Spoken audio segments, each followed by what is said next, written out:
Shalom saudara yang dikasihi Tuhan Yesus Kristus. Selamat pagi, salam sejahtera buat saudara semua dimanapun saudara berada. Damai dan sukacita oleh Roh Kudus melimpah senantiasa dalam hati dan kehidupan saudara semua.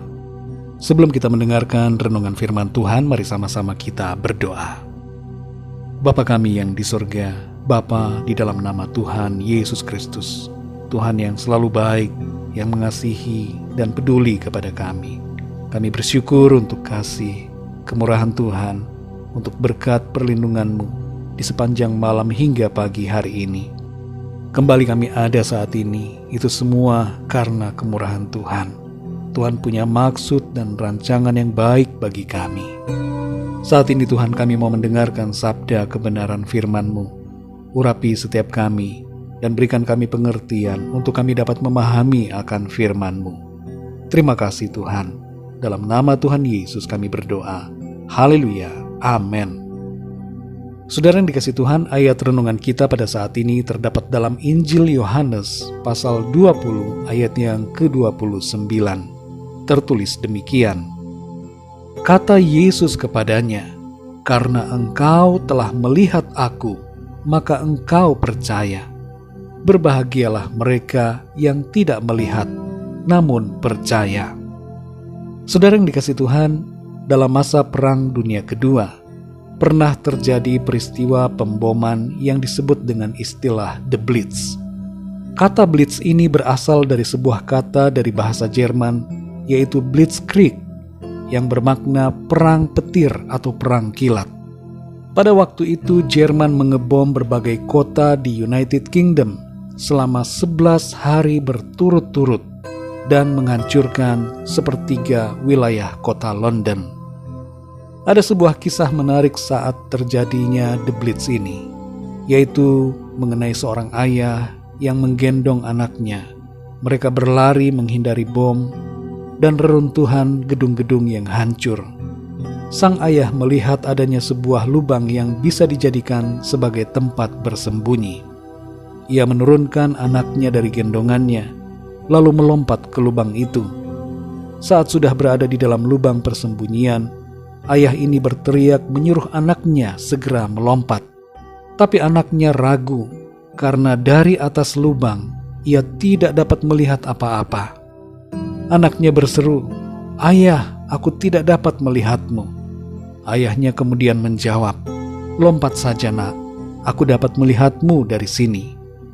Anaknya itu pun kemudian melompat dan mereka berdua berhasil selamat. Saudara yang dikasihi Tuhan, dalam beriman, kita tidak perlu menuntut harus melihat, karena yang terpenting adalah percaya dan bertindak.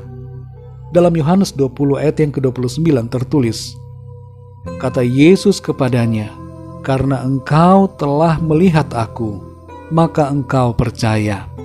Berbahagialah mereka yang tidak melihat, namun percaya." Seringkali saudara, banyak orang yang menuntut harus melihat Tuhan dulu, baru percaya. Harus melihat mujizatnya terlebih dulu, baru percaya. Tapi di sini Tuhan katakan, berbahagia mereka yang tidak melihat, tapi percaya. Ada 4 kategori orang berdasarkan imannya.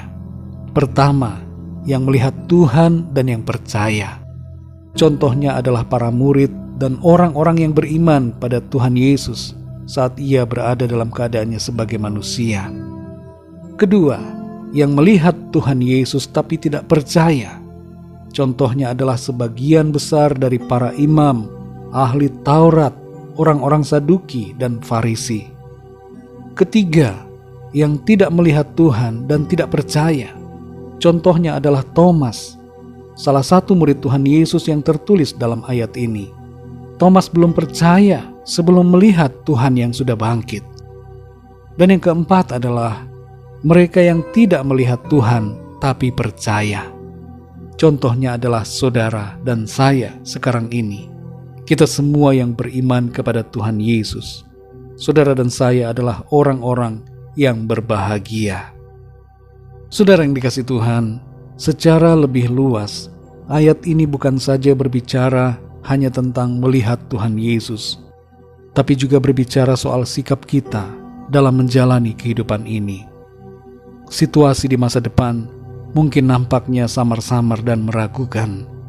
Mungkin keadaan hari depan kelihatannya bagaikan tertutup dengan berbagai masalah yang sedang kita hadapi. Tapi mari sadari saudara, bahwa sekalipun kita tidak melihat yang ada di depan kita, tapi Tuhan melihatnya, dan Tuhan melihat kita yang sedang berjalan melangkah menuju masa depan dalam rancangannya. Karena itu saudara, jangan kita takut, jangan ragu, melangkahlah dalam iman, karena ada Tuhan di masa depan kita. Dan di masa sekarang ini Tuhan menggandeng tangan kita untuk berjalan dalam rencananya. Walaupun kita tidak melihat, percayalah, ada Tuhan yang selalu menopang hidup kita. Dia menjagai dan melindungi kita dalam anugerah keselamatannya. Mari kita berdoa saudara. Kami mengucap syukur kepadamu Tuhan Yesus, karena firman-Mu kembali menyadarkan dan mengingatkan kami bahwa Engkau ada di setiap waktu dalam perjalanan hidup kami. Ampuni kami ya Tuhan, yang seringkali menuntut untuk melihat, meminta bukti sebelum percaya dan bertindak. Kami mohon ampun ya Tuhan, karena dari firman-Mu kami menyadari bahwa Engkau menghendaki agar kami percaya dengan sungguh-sungguh kepadamu. Sekalipun tidak ada bukti, tapi kami mau percaya dengan sungguh-sungguh ya Tuhan. Kuatkan iman kami, pimpin kami dan tuntun kami ya Roh Kudus, supaya kami terus melangkah dalam iman percaya kepadamu. Engkau ada di masa kini, dan Engkau ada di masa depan kami.